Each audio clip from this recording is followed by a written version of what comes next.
Yeah, we're talking about Rain Dakota Prescott, ladies and gentlemen, and his contract, because Jerry Jones had some recent comments, and we keep hearing about what Stephen Jones has had to say. And is there some cap to this, no pun intended, or is there some truth to the matter? So we're going to talk about that in today's video. Now, before we do, if you can like the video, subscribe if you're new, hit that notification bell, that'd be great. Also, comment down below, do you think Jerry's just making this crap up? Is he just saying stuff? Is his son lying? Like, put that down below. Now, listen, to start things off, we're not here to talk about whether Dak can do this or that. That's not the point of this video. The point of this video is to talk about the comments that Jerry just recently said and is there any merit to that, right? So this is what Jerry said on 105.3 The Fan. The more you pay the quarterback, the teams that pay the big ticket on the quarterback, they have to sacrifice other places. The facts are there's no free lunch. Every dollar you spend on a player is a dollar you can't spend someplace else. And this is something that really got ingrained into my mind because that is a whole lot of crap. You have teams like the Raiders going out spending all this money. You have teams like the Broncos going out and spending some decent money in the sense of getting a quarterback, that is. Then you have the Bills going out making moves. The Rams going out and making moves. The Bengals making moves. You have a lot of these teams. Now, you can say, well, the Bengals, they have a rookie quarterback contract still. But my thing is, you got the Chiefs making some moves. All these teams are making moves. And all I had to hear is how we can't do anything because, well, there's too much pie that's being allocated to the quarterback position. Here's the thing, right? When you look at Dak Prescott's actual cap hit, yes, because they've touched his contract, the fact of the matter is this man is going to have a ridiculous cap hit in the next 2 years. And some people have been telling me space. They're trying to prepare for that. But Dak Prescott's not the only goddamn player on the team that you can move money around for, right? You had DeMarcus Lawrence move his contract around. You've elected to not sign certain players. There are other players coming off the books. You can restructure contracts. You can redo contracts. There are many ways to manipulate the salary cap. It is not a hard cap. It's a soft cap that many teams manipulate to make their teams better by going out and getting guys.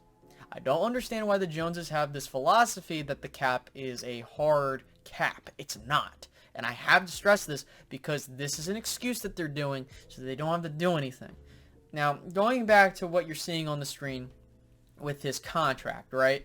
You had, in the last 2 seasons, including this one, $17 million and $19 million as a cap hit. The reason I bring that up is because when you do these types of maneuvers, you restructure contracts, and yes, I get it that it pushes the money back.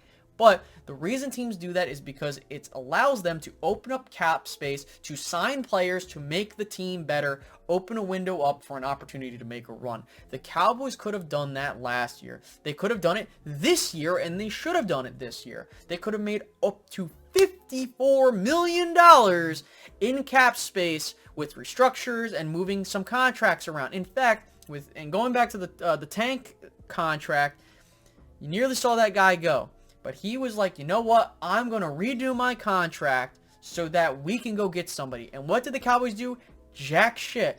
That is exactly why I'm not going to sit here and have people tell me, you know what, guys?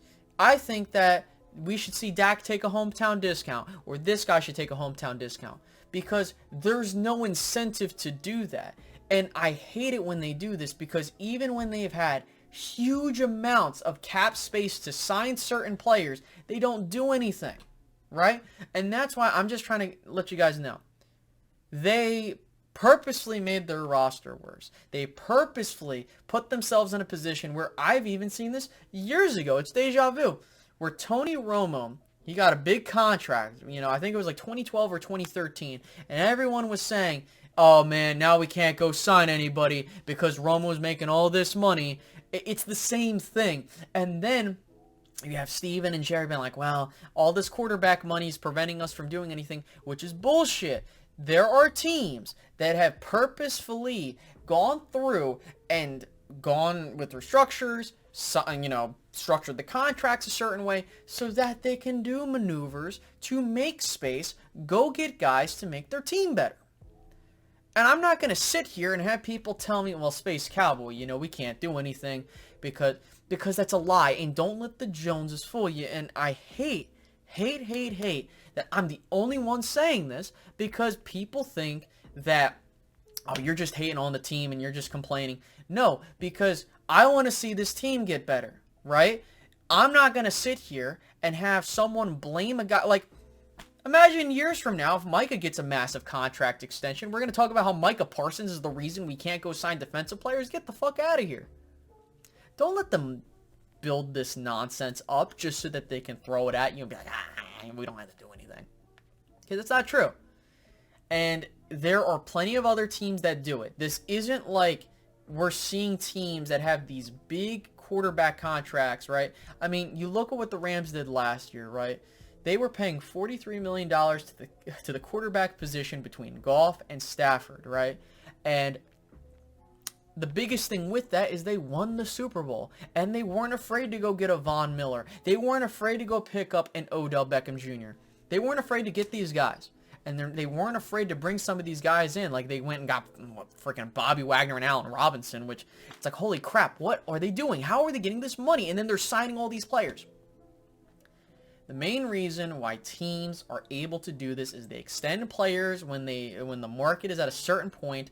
Not only do they extend these players, they restructure and they continue to move the cap around. They continue to do this. That's why you see teams able to make certain moves. They're not afraid to do these moves, and more importantly, they do them because they want to have better teams. Meanwhile, here in Dallas, it feels like you're trying to create a scapegoat for Mike McCarthy and more specifically Dak Prescott. So if you fail, you can be like, well, you see, we were expecting Dak Prescott to elevate our play, and don't let the Joneses fool you.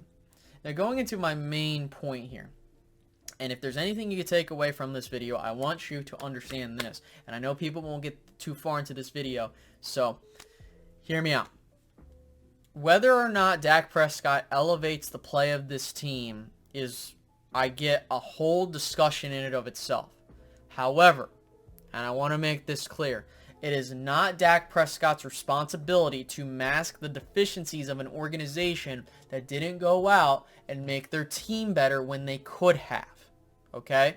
It's not Dak Prescott's responsibility to go out and be like, okay, well, you guys gave me all these weapons and I'm going to make them better and I'm going to just hope to God that we do something with it. It's not his responsibility for the offensive line, which you didn't add anything to. Like, this is a whole different thing, right? It would be, and here's a prime example of this. Go back to 2018. Remember when we acquired Amari Cooper? The biggest talking point was, okay, Dak, we gave you your guy.